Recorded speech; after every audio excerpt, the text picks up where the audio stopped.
Hello, this is Brooke Loren with the top news stories of 2014 as decided by me. We have the top 10 news stories. Number 10 would be Sergeant Tamarisi. He spent 214 days in prison this year. He was stopped by the Mexican authorities when going into Mexico on March 31st because he has weapons in his car. It was an accident. He has had post-traumatic stress disorder, probably has it even more now, and he was continued to be held even though Bowie Bergdahl was set free earlier in that year, and he just kept being held and held and held. He eventually was let go on November 1st. The people's outcry might have been what freed him. Number 9 in our stories of the top news stories of 2014 would be the Bundy Ranch. It all started when Cliven Bundy was kicked off of his grazing land in 2004. On March 27th, his livestock were rounded up. It turns out that he hadn't paid his grazing fees in over 20 years, but before people started finding out about that, there was a huge protest on April 12th. We also found out that he was kind of a racist, but this issue brought up the problem of why the government owns so much land out in the states in the West, and it also brought up the issue of the government's control of the people and the land in the country. Number 8 on the list would be Obama's perhaps treason, or we could just call them crimes or scandals. He went around Congress over many issues this year, including illegal immigration and most recently normalizing relations with Cuba. He also traded terrorists for Sergeant Bergdahl, who wasn't really that great of a guy, and there was also the IRS scandal and the VA scandal this year.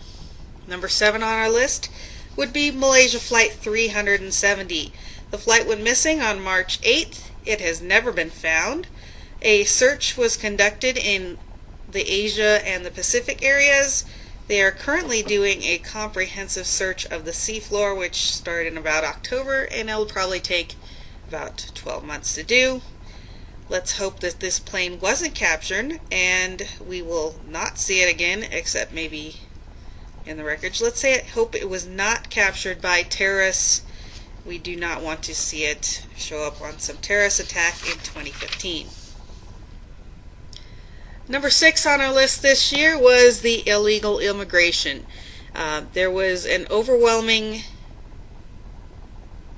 surge of immigrants in the summer of this year in places like Texas, especially McAllen, Texas, where they were crossing over the Rio Grande, and they were then shipped all around the country. I happen to listen to the Voice of America in Spanish sometimes, and there's always these commercials nowadays saying don't cross over into the United States because it's a bad idea, but I don't know if that really works. They were coming over the border this summer from everywhere in Central Asia, Central America, Mexico, and who else? Who knows where else? Number 5 on our list was Ebola. This year had the worst Ebola outbreak in history. I've been watching little Ebola outbreaks for years. It's usually a few people that get infected. This year there were thousands of people that were affected, perhaps because the death rate was lower than most outbreaks. Normally Ebola kills about 90% of the people that get it. This outbreak was about 60%. As of December 30th, there were 7,800 deaths, mostly in West Africa. The death rate was increased partly because they would leave the dead bodies out in the street, or they had a tradition of touching them at funerals. Let's hope we do not see more of Ebola in 2015. Number 4 story would be ISIS, the Islamic State of Iraq and Syria, also known as the Islamic State of Iraq and the Levant, or ISIL. This year they took over large parts of Iraq and Syria. They were responsible for beheadings. They were responsible for kidnappings. The Yazidi Christians were kidnapped and many of them sold. People from all over the world have been joining in the fight. There are actually more British people fighting for the Islamic State, they believe, than in Britain. That leads us to the number 3 story of the year, which would be the rising Islamicism of the world. Partly because of the rise of ISIS, Islam is being taught in the schools more often. This is also related to the ISIS story. They were putting the Arabic symbol Nun on Christians' doors in the Middle East, and that would mark them as a Nazarene or a Christian, and they would come and target them for killing or harassment or anything like that. There were riots in Europe because of this growing Islamicism.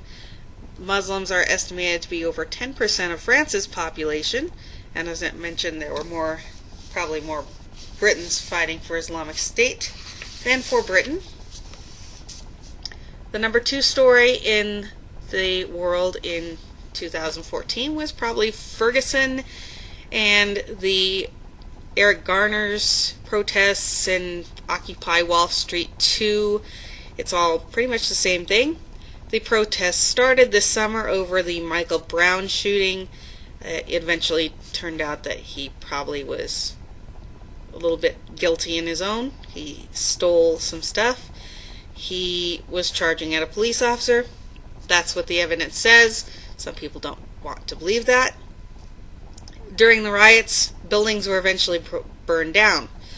When these protests started to calm down a little bit, they were spread because of Eric Garner's death. He was choked to death after the police got him, and he was fighting back.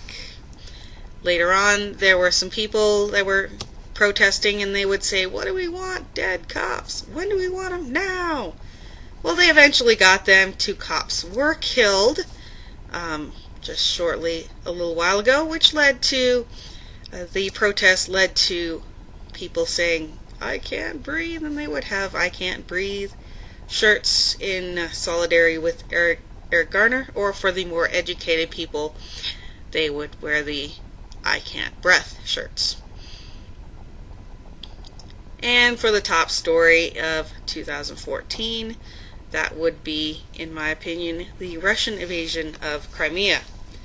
This happened early in the spring, early in the year. There were many ethnic Russians in the area, so Vladimir Putin justified it by saying there's a lot of Russians, this is what they want. They want to be part of Russia. Russia annexed the area. There was very little bloodshed. There was a vote. However, it shows growing boldness on Russia's part. There has been recently other clashes between Russia and NATO later on.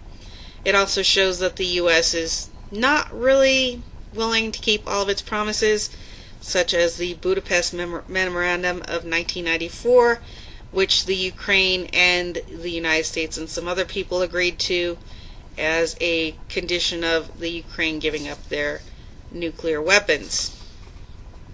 So those are the biggest stories of the year. Let's hope the Russian situation doesn't spread over the next year.